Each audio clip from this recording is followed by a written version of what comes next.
Bismillahirrahmanirrahim. Assalamualaikum warahmatullahi wabarakatuh. Perkenalkan, saya Dr. Daniel Ahmad Zulfikri. Kali ini saya akan mempresentasikan penelitian yang berjudul hubungan antara derajat hipertensi dan insidensi akut coronary syndrome di Departemen Jantung RS Dustira.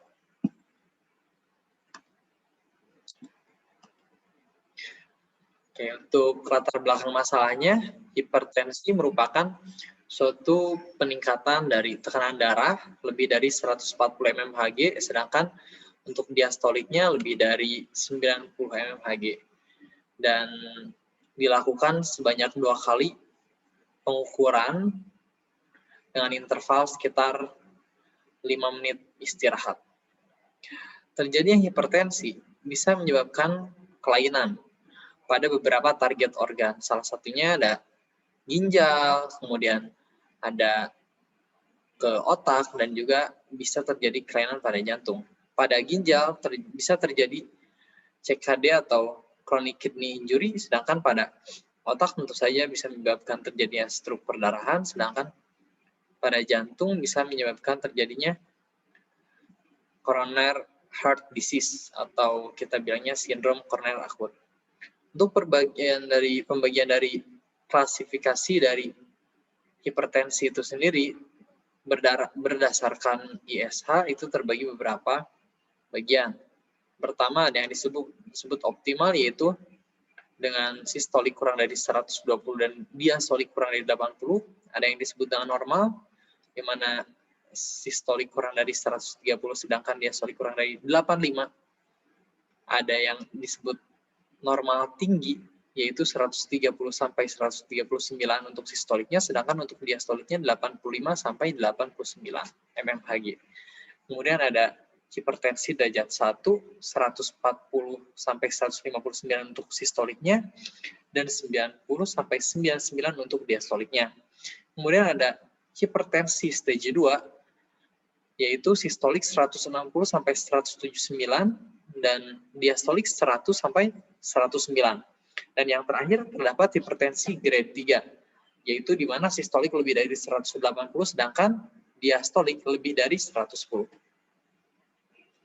Untuk epidemiologinya itu sendiri, berdasarkan WHO pada 2011, bahwa sekitar 1 juta orang di dunia mengalami hipertensi, tapi hanya 2/3 timbul pada negara berkembang yang memiliki pendapatan menengah ke bawah. Kemudian berdasarkan Riskesdas, bahwa didapatkan sekitar 25,8% jumlah orang di Indonesia yang mengalami hipertensi. Itu terjadi pada tahun 2013, sedangkan pada tahun 2018 terjadi peningkatan sekitar 34 sampai 34,1% di seluruh penduduk Indonesia. Nah, untuk penyebab etiologinya, hipertensi sendiri dibagi menjadi 2 bagian, yaitu ada yang esensial dan yang non-esensial. Esensial itu kita bilang dengan primer yang timbul secara tiba-tiba, tidak memiliki etiologi yang jelas, sedangkan untuk yang non-esensial biasanya disertai atau diawali dengan penyakit-penyakit yang lain, misal terjadinya stenosis pada arteri renalis, atau mungkin ada pasien gangguan ginjal sebelumnya. Sehingga kedua hal tersebut, baik esensial dan non-esensial, tentu saja menyebabkan komplikasi.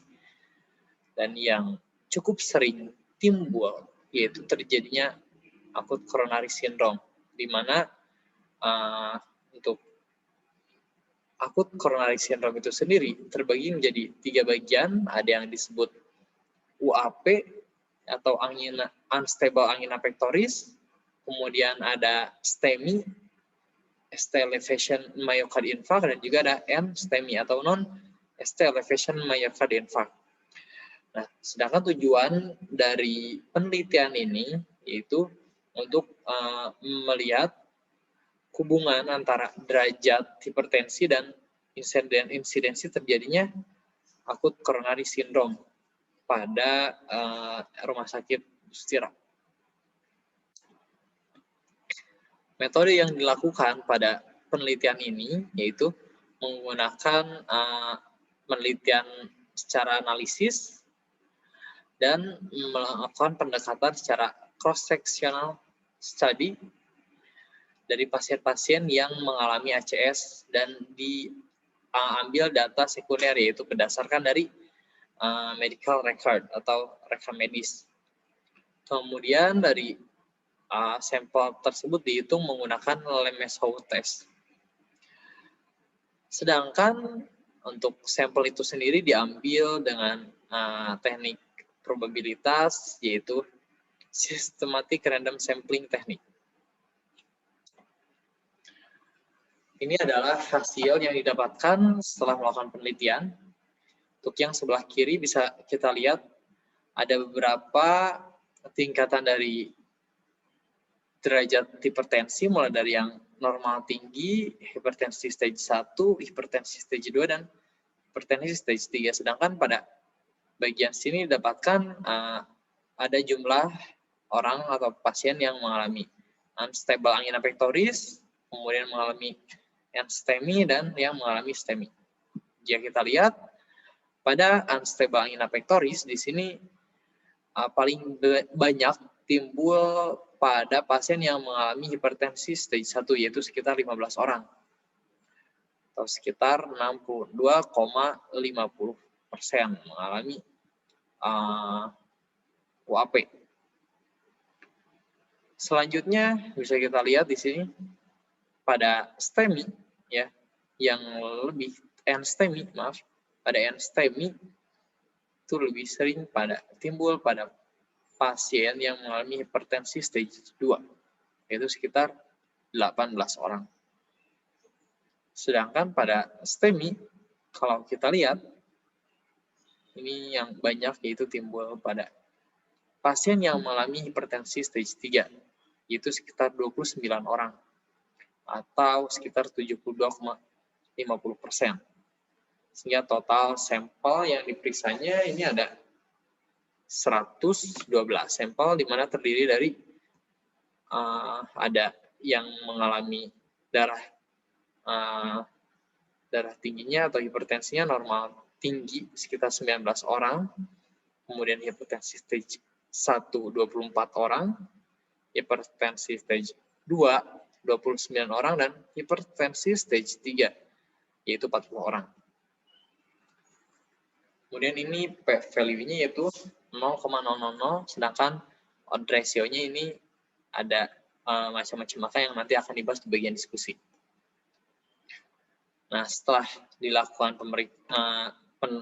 analisis data menggunakan SPSS, didapatkan bahwa P 0,000,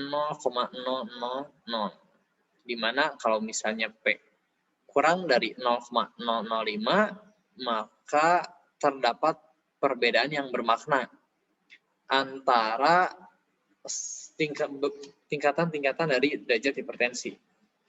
Kalau kita lihat pada pasien yang mengalami derajat hipertensi derajat 1 itu lebih mengalami UAP, sedangkan pada hipertensi stage 2 itu lebih mengalami NSTEMI, sedangkan pada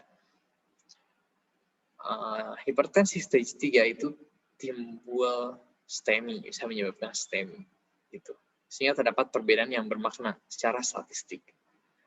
Kemudian berdasarkan dari odd ratio didapatkan bahwa pada normal height atau kita bilang normal tinggi, terdapat kemungkinan terjadinya ACS itu meningkat sebanyak 0,014 kali.